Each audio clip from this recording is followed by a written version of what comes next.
Thanks, John. Is this working? Is this working? There we go. Yeah, so hopefully this should be an accessible one as well for a lot of people who, I know some people right in the front of the audience have a lot of opinions on, so hopefully they'll come up and join us at some point. But yeah, if you haven't seen it, generally the big theme of kind of like what I was talking about was Ethereum very clearly kind of like has competition pretty credibly on kind of really each of the main verticals that I would say it's kind of like currently competing on. So Bitcoin, obviously, you know, there's kind of like digital gold, non-sovereign money, looks like the ETH is money stuff. Celestia is like very targeted at just being a roll-up platform, you know, gigantic blocks, DA, data availability sampling. That looks like a lot of the plans that obviously Ethereum has for DA over time to be hospitable to rollups. And then Solana, like super optimizing execution, you know, native, you know, program, smart contracts, all the kind of stuff that Ethereum Layer 1 does today. Like kind of taking that in mind, just kind of at a high level for both of you guys, what is your kind of general vision of how specifically Ethereum fits into that? You know, is it competing with some of them? Is it competing with all of them? You know, what is the kind of specific unique role that Ethereum takes and that we need it when all of these other three exist? Which one? Justin, you can start. Sure. So let's see. I mean, I'm looking at the diagram here. So I guess one of the comments that I have here is that the separation between Celestia and Solana is a little bit strange to me, because if you want to be, you know, running transactions on smart contracts, you need both execution and DA. So I think really the key question is around, you know, should we have a distinction between the money and the utility? And basically my take is that, you know, in order to win either game, you need to win both games, right? Because there are synergies between the money and the utility.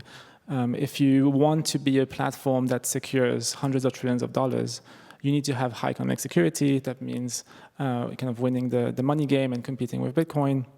If you want to have the money, well, you want to be used as collateral. So you want to have some amount of programmability, and you also want to have you know, a credible story around the moneyness.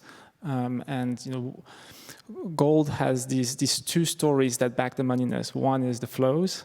You know, gold is a industrial metal, and then the other story is that it's kind of used as a collateral asset, and there's the the cold money, the low velocity money that also is part of the story. And ultimately, I think you know, Ethereum should try and do both. You know, there is this tweet where you know, someone was commenting that, you know, if you try and catch two fish or whatever it was, two rabbits, you'll catch neither. In this case, it's if you try and catch only one of them, you won't catch either. And Dankrad, what are your opinions? Because I know that you have also tweeted, particularly on that last point, that it's actually very possible that it's in conflict, those two visions, the kind of like ETH is money and being this kind of decentralized platform, particularly because optimizing for money may mean a lot of stuff that slows you down a lot, like a multi-client architecture, being very conservative in shipping, stuff like that. Yeah, so I mean, it's an interesting thing because like in terms of like, if we're purely talking about technical possibilities, like there are no contradictions. But if we take into account like political stuff, execution and everything, then like it matters. So basically, I think like a little bit, maybe the problem, like actually I almost don't think like about the Bitcoin part of the circle. And the reason is that optimizing for that is basically, if you optimize for that first, that's basically designing a meme coin. And Bitcoin has done that very well. And I don't see the appetite in the Ethereum community to even try to fully compete on that dimension. Like it's a very different thing from what we do. Like we're very technical, we build a lot of stuff and so on, and we don't go out there and like talk to everyone and say like, you should just buy Ethereum because like it's just by all the structure, it's like great investment and so on. So like a lot fewer people compared to Bitcoin do that, and I think like it is, since Bitcoin is already fairly well established in that market right now. Actually, even if you want that as the end goal, it is much better to like build the platform first, build whatever we want, like the smart contract platform, in my opinion, in some extended way, first, like, and then through the usage, like that other part will come ultimately, because like, yeah, ultimately, I think the meme coin strategy is actually not that great. Yeah, that was something that I had a similar opinion of. Like, I kind of broadly describe the two visions as, one is more of ETH is the product, and then the tech platform kind of naturally emerges around that. That is what Bitcoin is going to do. If they end up with rollups and all that stuff works there, it's just like we start with BTC and we kind of assume everyone will do it. The other vision is like the moneyness is a byproduct as opposed to the product of building the best platform. And so what is kind of your opinion on like that kind of view? Do you think it's like, do you think it is more of kind of the product to start with ETH? We do have to start with, making it clear that we are building these great monetary properties and all of that, and people want ETH. And that won't just naturally rise if Ethereum wins as this kind of like world computer thing anyway. Right. So I think kind of there's a bit of a hybrid of the two, where the main thing that we're trying to provide here is utility and value. But a lot of the systems that provide value require a large amount of collateral. And like the classic example here is a decentralized stablecoin. And so we want to provide lots of value, but in order to get there, we need lots of collateral. And so we need moneyness, and the good news is that it kind of goes the other way as well. Like the more utility we provide, the more moneyness we'll get, because there's going to be more of a demand for ETH as collateral. And so in some sense, it's a more sophisticated, it's a more refined product than just the dumb store value thing. It's kind of a productive store of value, if you will, because it's using it as a productive source of collateral. So what in your mind, taking that view, what are the particular things that, like, concretely as a result of that, you think that, we need to prioritize that, like what are the specific like actions or priorities that we kind of need to prioritize in reflection of that? Is it, like really hyper optimizing, like we need to focus on having the perfect issuance curve and then kind of everything figures out around that? Or do we need to just, juice the execution or get a bunch of L2s and then that'll get everyone using it? What are the priorities that kind of fall out of that to you?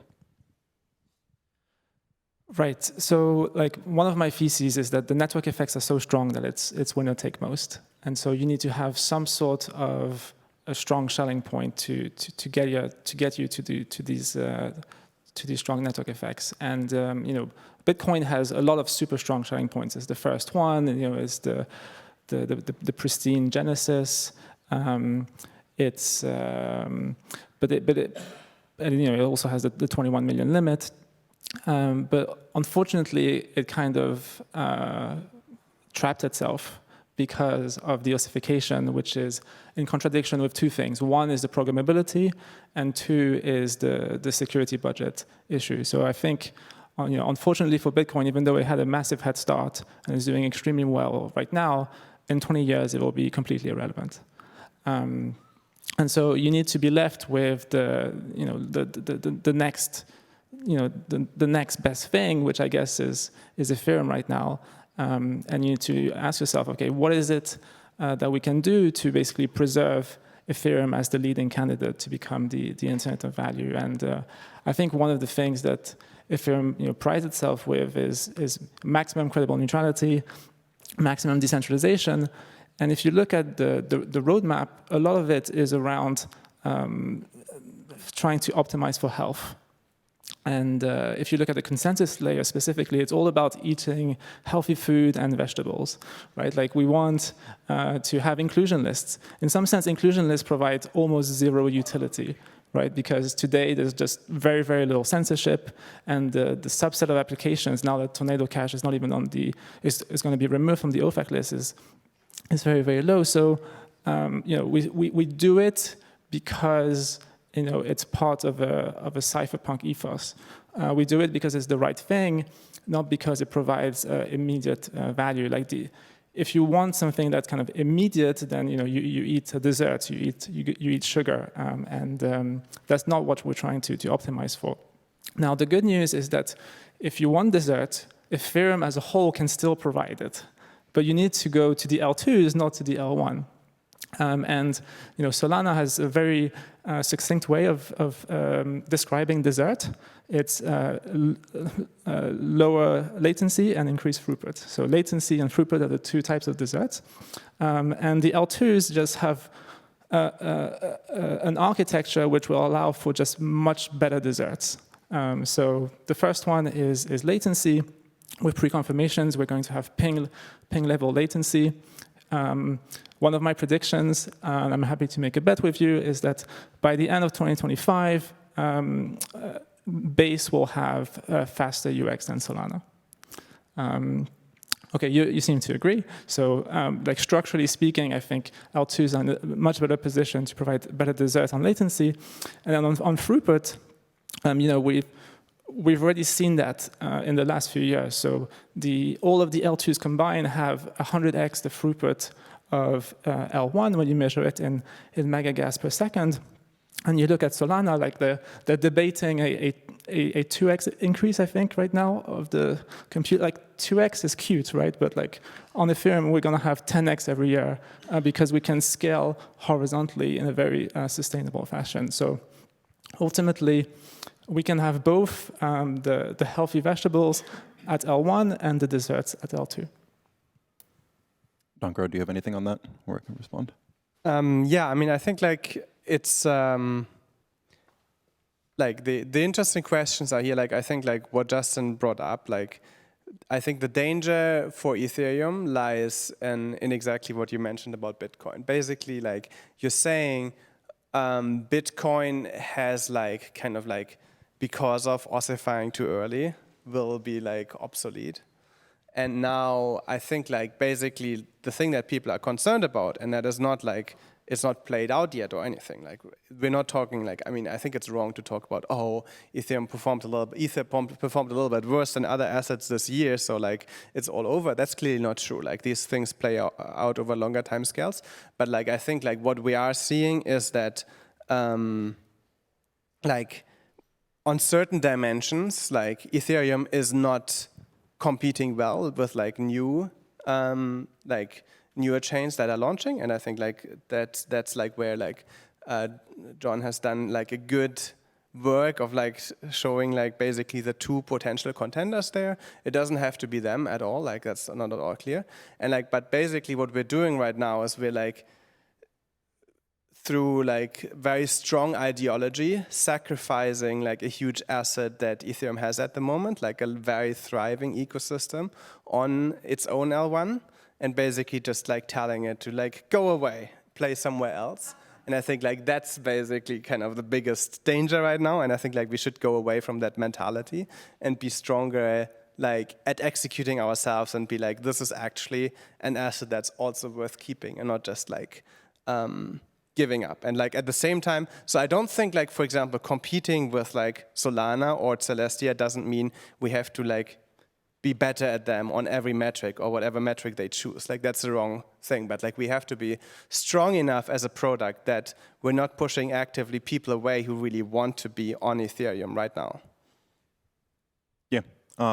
Yeah, I mean, concretely, I think one of the areas where we end up having like I would say a downstream difference on literal implementation as kind of a result of that is like there is more of an assumption there of like Ethereum has this lead over Solana and these other chains.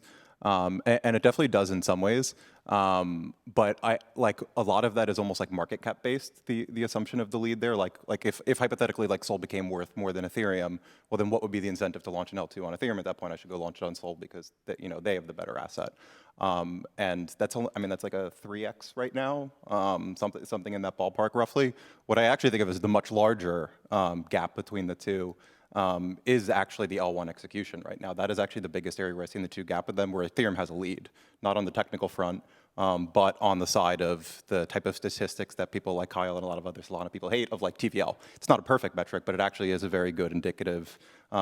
People globally do trust Ethereum with its L1 execution to a very high degree. You know, they put billions of dollars there. We trust it in a way that we don't trust these other chains like Solana because it might go down. And the other main problem is, I mean, speaking for myself and I think most other people empirically, they don't trust the L2s yet either. And I think that's going to be a while before people are going to really treat these as similar and be willing to put large amounts of money on these L2s such they can actually compete with Solana on a level foot. So concretely, the part I was going to get downstream of that is, as a result, like I tend to be more in the camp of being more aggressive and kind of scaling the L1, because even if it's not the end game to like get everything on the L1, the path dependence of like keeping that lead, I think probably matters for like making sure that you win the end game. So what is your general view as a result of all that on like the kind of prioritization on scaling the L1? Even if we believe in this end game, like the L1 doesn't matter because, you know, we have all these, you know, native rollups and they're perfect and they look like the L1 and they're better than Solana. How important is it to still scale the L1 today in the next few years such that you can actually maintain that lead and you don't like lose that advantage before you even get to the end game? I mean, I think the plan for me is for the L2s to become the L1, to become one with the L1. You know, one way that I've been advocating for that is with shared sequencing, with the L1, with base sequencing. You know, ultimately, what might feel like a chasm, like a massive gap between the L1 and the L2, is just going to, you know, reduce and reduce and reduce, and then eventually they're going to fuse. You know, where the gap basically, in some sense, is you know, the bridging latency. And the asynchrony, and we're going to have faster and faster settlements. Things are going to get more tighter and tighter and tighter, and then the fusion happens once you have real-time proving and shared settlement. At least from a composability standpoint, it will be as if it's one system. Now you could argue that there's other things that would be, you know, fragmented. So, for example, you could look at the security assumptions, right? You have L2s that have governance, the L1 doesn't have governance, and so it's technically not the same security assumptions. Well, this is where another thing that I've been advocating for, native rollups, come into play. Because once you have native rollups, you don't need any governance on your virtual machine. You have EVM equivalence, which is bug-free and which is forward compatible with any L1 hard forks and changes to the L1. And so now you can have these rollups, which are essentially have the same composability and security properties as the L1. And the term that I use for based and native rollups is ultrasound rollups. Right? You're maximally aligned with the L1. You become one with the L1. And I think it is futile for like one single instance of the EVM, the L1 EVM instance, to try and compete with the L1 just because we have a much better architecture to ultimately provide the throughput and the latency, and that is respectively you know, horizontal scaling and pre-confirmations. And so, like, I mean, I think it is a possible vision, but just on the last point, I don't see, like, at the point where you have based and native rollups, I don't see the difference between that and scaling the L1, other than that it's technically more complex. Well, yeah, I mean, there is some path dependence here. Like the fact of the matter is, like, today we don't have real-time proving. Today we don't have the technology for native rollups. Like, in order to get native rollups, we need this new precompile. This new precompile will only come if we can have, you know, very robust ecosystem of fast ZK VMs. You know, this is several years down the line, and you know, ultimately, Ethereum is a first mover when it comes to sustainable scaling, and it's hitting these hard problems first. And you know, I wish that we had real-time proving, you know, in 2000 whatever it was, 20, but we don't have it, and we still don't have it. And so we need to keep moving pragmatically forward in the short term. And I would actually advocate for the L2s to basically be even more pragmatic than Solana. You know, it's fine. If you want to use Celestia, use Celestia. If you want to use EigenDA, use EigenDA. If you want to use TEs, go for it. If you want to use centralized sequencers, if you want to not have fraud proofs for a period of time, like do all of these things, but at least have some sort of credible North Star that you believe in, some sort of roadmap that, you know, eventually I will become based, eventually I'll become native, eventually I'll become one with Ethereum. And so then just kind of highlighting on Donkrad's question on that, concretely at the end of that, what do you see as the advantage of that architecture over just juicing the L1, making it ZK, making that verifiable, as opposed to having these many separate domains that are all end up being proved differently, but all by one super builder together anyway, kind of thing? They converge. It's just a matter of path dependence and being pragmatic. Like we can't just go berserk on the L1 today because we can't do so sustainably. Hey, John, can I ask you a quick question? And also, yeah, I want to open up the floor for everyone else to jump up with if they want. But yeah, I think one thing that in the medium term rubs people the wrong way about the rollup-centric roadmap potentially is the fact that there's not a super clear value accrual story to ETH asset, right? You know, the rollup-centric roadmap can be like broadly summarized as Ethereum trying to be a settlement layer and a DA layer. I don't think either of those have a super convincing story to tell in terms of value accrual. So do you think do any of you and anyone else who wants to answer think that there's a world where, I guess, Ethereum provides an extremely valuable service to the world, which is like the settlement and like the strong property rights that it provides to all the assets on all the L2s, but ETH asset isn't actually that valuable. It's like almost the kind of comparison might be like a platform that's very valuable like Linux, but doesn't capture much value. Do you think that's like a likely outcome? And I guess in the medium term, how do we avoid that? Do we want to avoid that? I guess kind of go with that. I think it's a very unlikely outcome. Like my, first of all, so I think there's these two value accruals. Like one is the flows, the hot money, and the other one is the cold money, the collateral, and both are extremely strong stories. So on maybe the cold money, the collateral, what you want to be using as a collateral is the most secure, the most pristine thing possible, and nothing compares to ETH. If you are building on top of Ethereum, there's no second best in that sense. Because you know anything else introduces a new security assumption, some sort of contract risk, some sort of governance risk, some sort of oracle risk maybe, and you know, if the asset already has like massive liquidity and network effects, it's just going to be extremely difficult to compete with Ether as a source of collateral. So all of the L2s that basically have DeFi applications that use collateral will prefer to use ETH, and in some sense that is part of the cold money story. Now on the hot money story, the flows, I think the DA story is very compelling, and the reason is that if you want to have these strong property rights that Mike you've been talking about, you need to be a roll-up. And if you actually want the ultra strong property rights where you're on a native roll-up, which has no governance for the virtual machine, then you also need to consume the DA.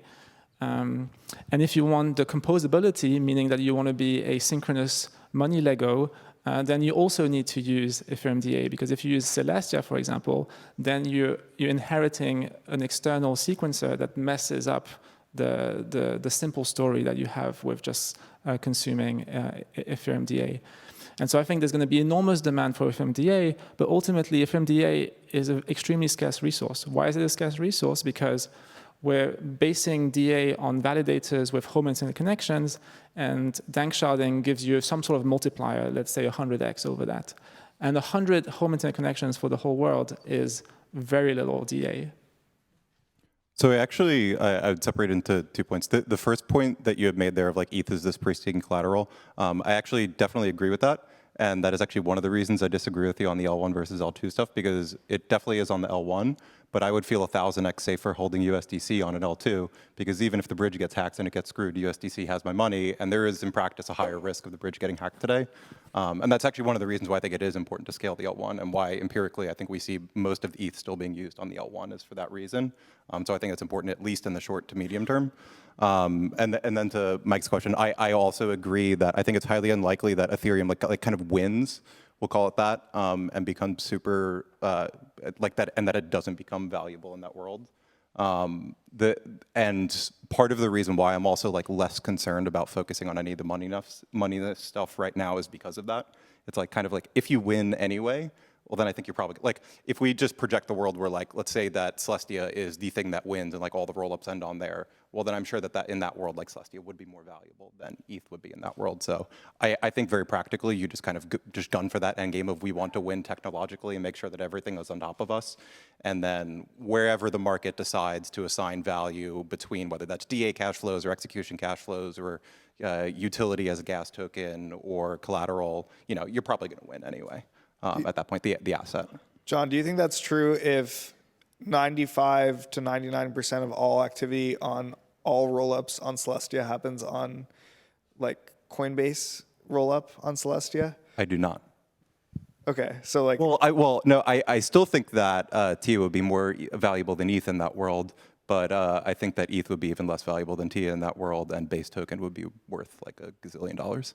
so like question for Justin in particular, do you see the dominance of base and to a lesser extent Arbitrum in the rollup world as a risk for ETH in the next 5 years?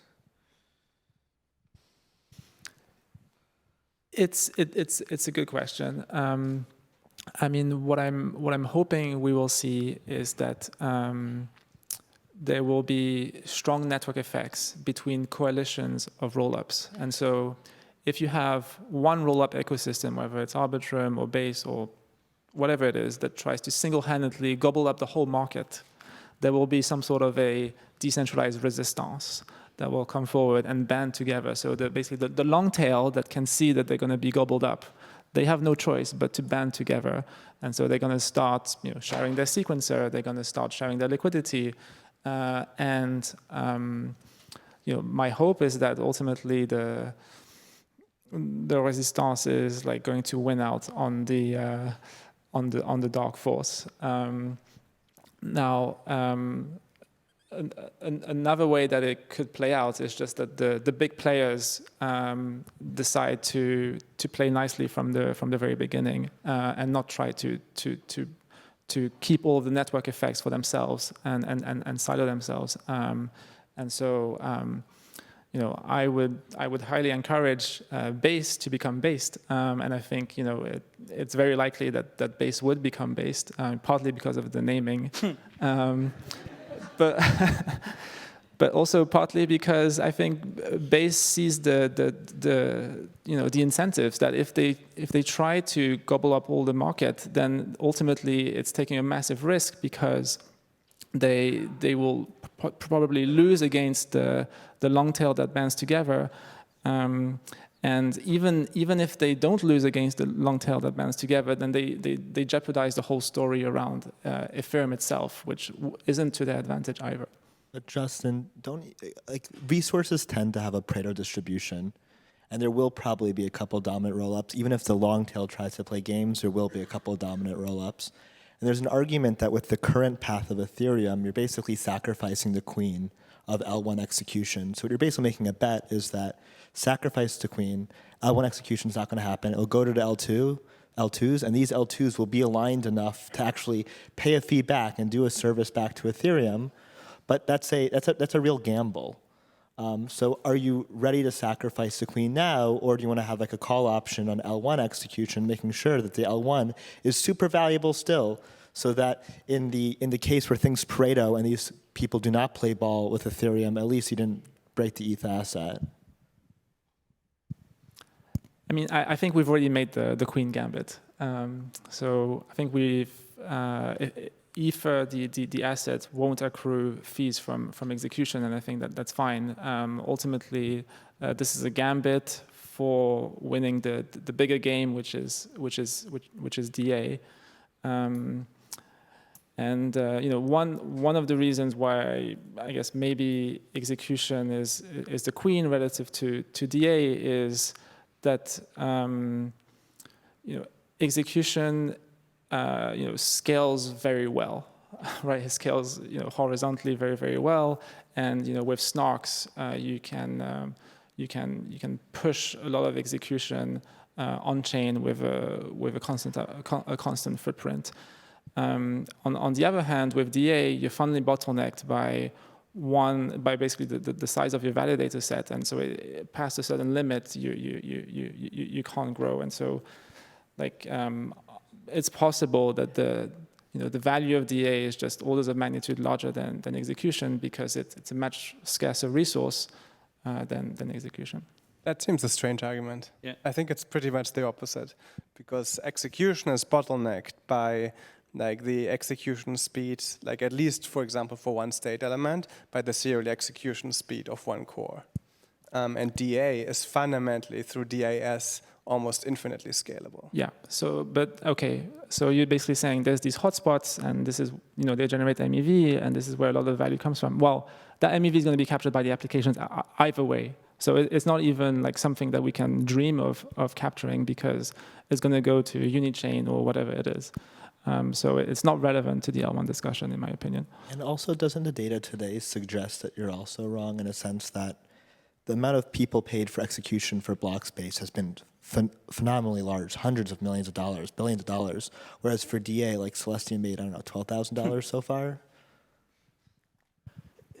This is just, I think, an artifact of path dependence and how the parameters play out in the short term, and ultimately, I think it's noise.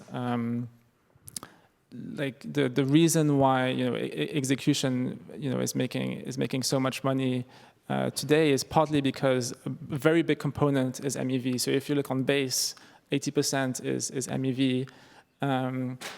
And I guess another kind of factor of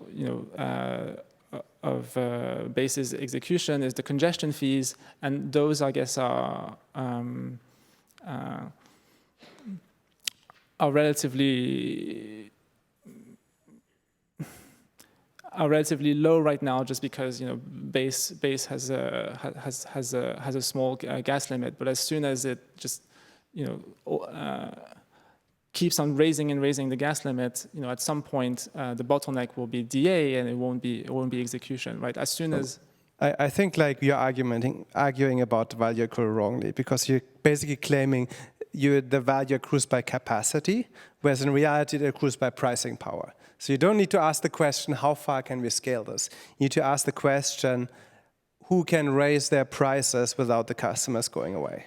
I don't think DA has network effects. I think pricing power, I agree with Dankrat, pricing power comes from network effects, and DA does not create network effects. I can elaborate on this point, but I think I agree with Dankrat there.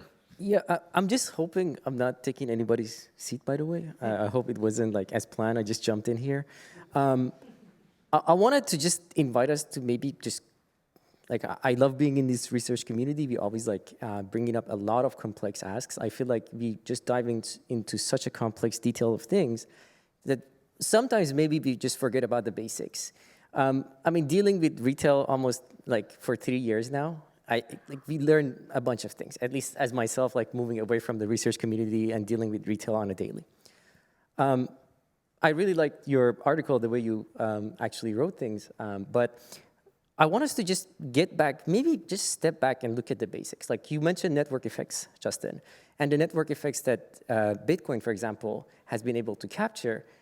My main question is, if the fundamental thing about starting crypto was the decentralization and censorship resistance, why have we in Ethereum, as part of the community of Ethereum, the researchers, have focused so much on these aspects of, value accrual through block burns, value accrual through X, Y, and Z, and haven't been able to really sell ETH as money? I want to argue that we need to still focus on the moneyness above anything else.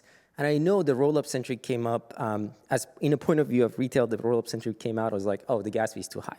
I want cheaper gas, right?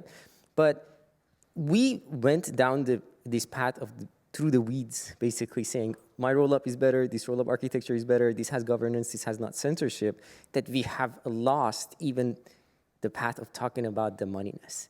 This is decentralized enough, this is censorship resistance.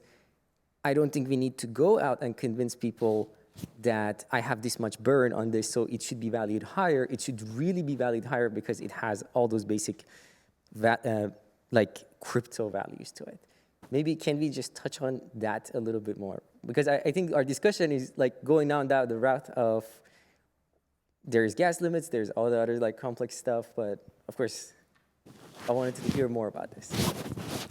Yeah, I mean, I think John's article is trying to encourage Ethereum to punch down, right, on Solana and then Celestia. And I think you're right. Like, we should be looking at the bigger picture and ultimately be punching up to the big guys like Bitcoin. And going back to the Schelling points, there's credible neutrality being the first. There's Lindy, the scarcity, and I think for Bitcoin, the two biggest Schelling points are in jeopardy. The first one is the 21 million limit, and the second one is the robustness and the fact that it is a secure platform. These Schelling points are jeopardized simply because once you don't have any issuance and you're being secured by fees, then you're no longer secure. And so I think there is a tremendous opportunity for Ether, the asset, which doesn't have this Lindy Schelling point, but has a much better story on actually scarcity and security. So on the security front, Ethereum has 10x the amount of economic security. And I think this delta is just going to keep on increasing, especially when you look at the ratio between total value secured and total value securing the network.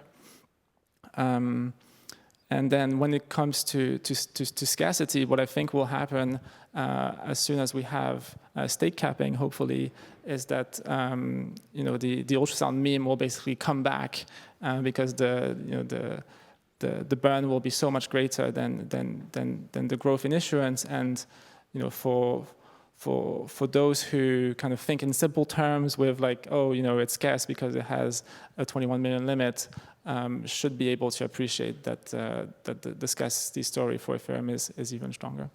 I would say like your question, the framing of the question, I would say is more of like a backward looking, like what did Bitcoin do to succeed? What did people do to succeed to getting to the market cap that they're at today?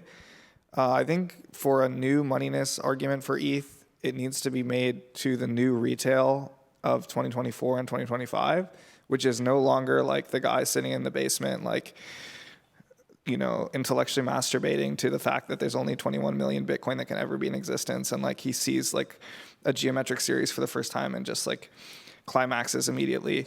So that's not happening anymore. The new retail that's coming in is BlackRock, it's family offices, it's institutions. And they need something more than just 21 million number pasted on a slide in really big letters. And we need to tell them a story that they can actually get behind. And they're not super informed, but they're informed enough to understand that assets are priced based on discounted future cash flows. And one way to tell them, hey, you should buy ETH because it's a really good asset, is to say, we have a very concrete plan to provide something of value to the world that people are willing to pay for. And we know in the future, we're not setting ourselves up to fail by giving away all of our pricing power, as Wei was saying. On this point, this is something that Vitalik brought up at the Interop workshop just recently in Bangkok for DevCon. And I think this is something that, like, when I initially joined the space, was sort of front of mind in 2019, 2020, that area, which is that the real players are not like the insular communities in like the, this dApp or this chain or this rollup. It was like the traditional finance system, right? And so I'm curious to know if we switch the perspective to thinking about, okay, looking at this sort of Venn diagram, and maybe on this Venn diagram, we didn't have Bitcoin, Solana, and Celestia, but we had different like traditional financial institutions instead.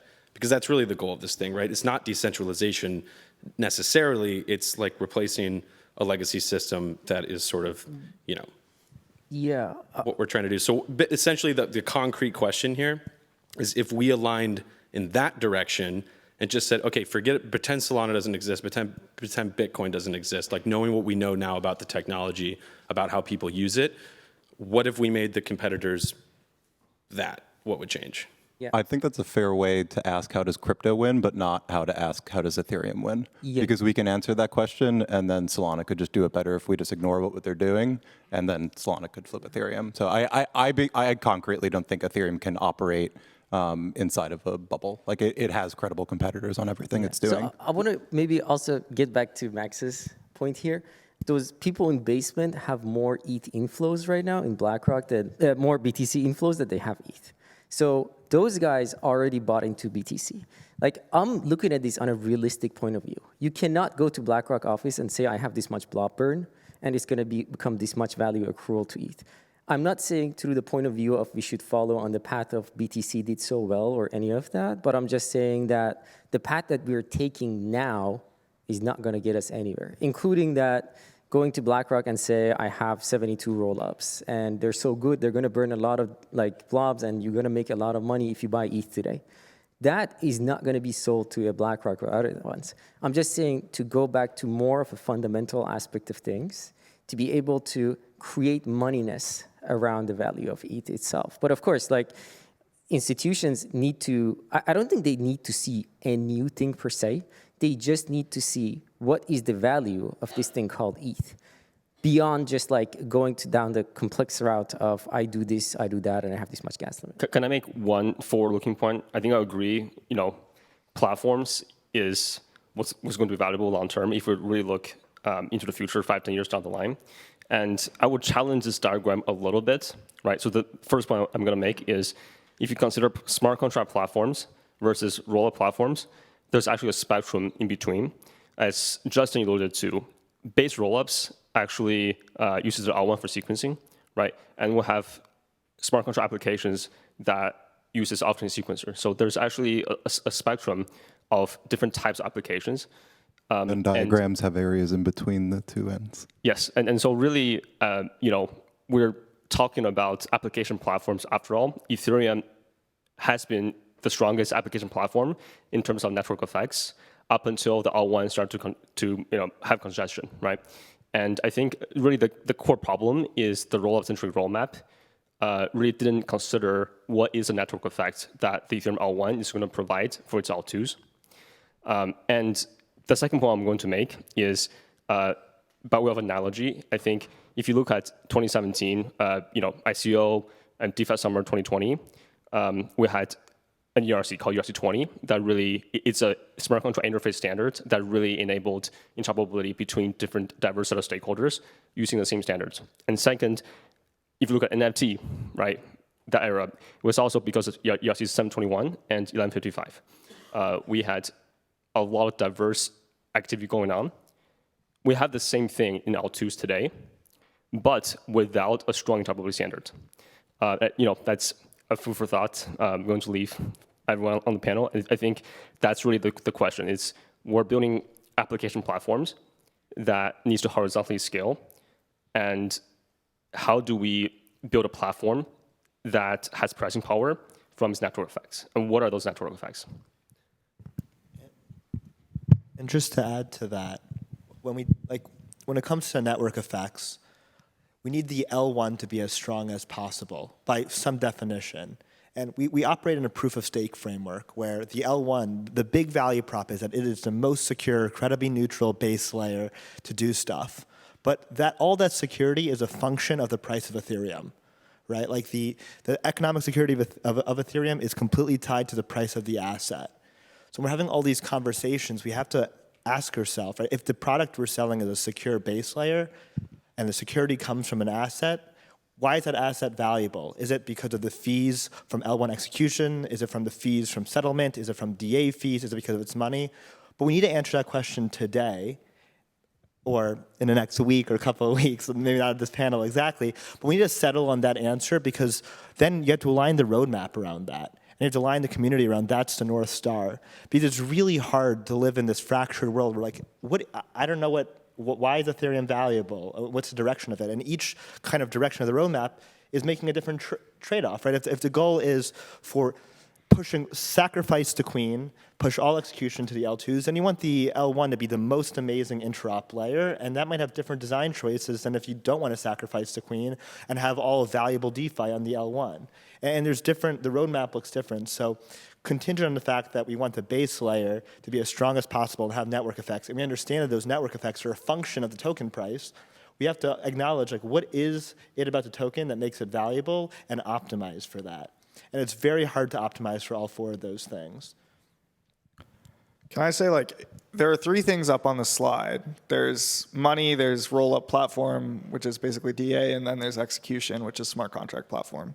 And I think there's two of them which are kind of a nice future for everybody in this room.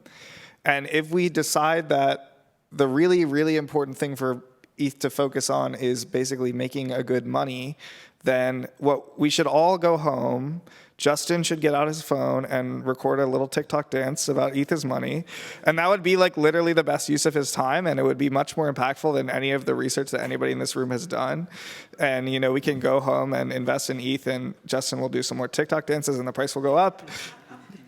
And we'll all be happy. And I think that's just a really sad world for, like, I don't know. I would not like to believe that, and so I would like to believe at least one of the other two is the most important thing, and I think that's what everybody in the room has spent a lot of time thinking on, the hard and difficult problems in the other two spheres, and like the money thing is like something we can leave to other people to sort out. And to add to that, it's not too late for the L1 to have really strong execution. Like most of TVL is there, most of high value like flows are there. Most of the assets actually begin there, and then they get bridged to the L2. So if you look at the TVL, it's still there, right? We haven't lost it yet. I think a lot of the network effects will accrue at the sequencer level. So when you say L1, what exactly do you mean? Do you mean L1 state? Do you mean the L1 sequencer? Do you mean the L1 virtual machine? And I think the correct answer here is actually the L1 sequencer. So it is possible for the based cluster, if you will, to win out. And from my perspective, that is the L1 scaling. If it feels as like one product, then that is true. But I think like that is also a very big challenge. Like you will have to, if you go that way, and I think it is a possible way, then you have to make a design that first like shares the liquidity so efficiently across this cluster that like you don't care where it is anymore. And maybe that's possible, but it is like also a very long engineering effort. You have to make sure that from your wallet, you will use this thing the same as if you were on Ethereum L1. The only thing you notice is how much fees you pay. Yep. Like there are ways to do this, but I think like it's also like we have to like, so far we haven't thought of this as like one product. We've basically been like, oh yeah, like using Base feels exactly the same as using Polygon, and they are very different things from the Ethereum perspective. And like, so how do we make this product, and how do we like compete with this product? I think is the question you have to ask. And on top of that, yeah, I was told I have the closing statement, which is great because, and I actually think we said relatively early on that like these three are not all equal, and that moneyness is basically a very, very important positive externality, but it's still just an externality. It's not the purpose of Ethereum, and I think that's a very important point. I do think related though that in a way the Queen's Gambit is a real thing, but I think it was a bit misstated. I don't actually think what we are gambiting here is a one execution. At least we should not. I think we have been a little bit over the last few years, but there was more lack of attention. I think we are fixing that now. We are readjusting there, and I think that's a good thing. I don't think it's a false dichotomy between L1 and L2 execution. I think those can both scale together.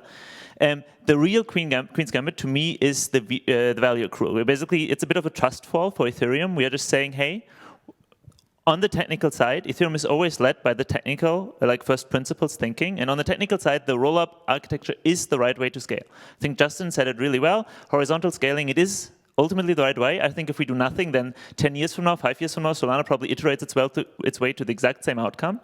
But it's unclear where the value accrues. And it could just be that the value does not accrue to ETH.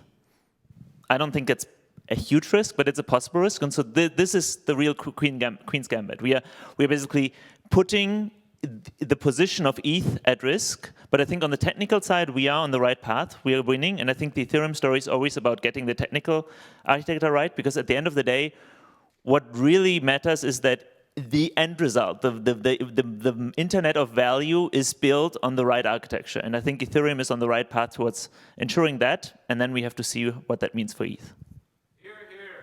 Great note to end that on. Thank you so much, everyone.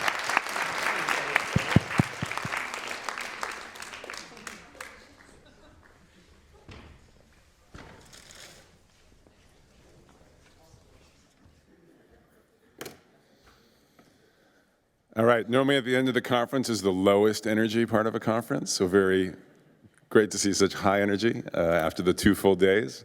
People have a lot to talk about over dinner, which is great. So that brings us to the conclusion of this year's CCE, so I wanted to just wrap it up with some thanks. A lot of work goes into an event like this, and almost all of that work is done by people not in this room. So in particular, on the Columbia side, I wanted to thank Alexis Newman, Julie Berger, Antonia Frica, and Kathleen Reitheshorn, and then on the Ethereum side, LaDonna Higgins. Let's give them all a round of applause.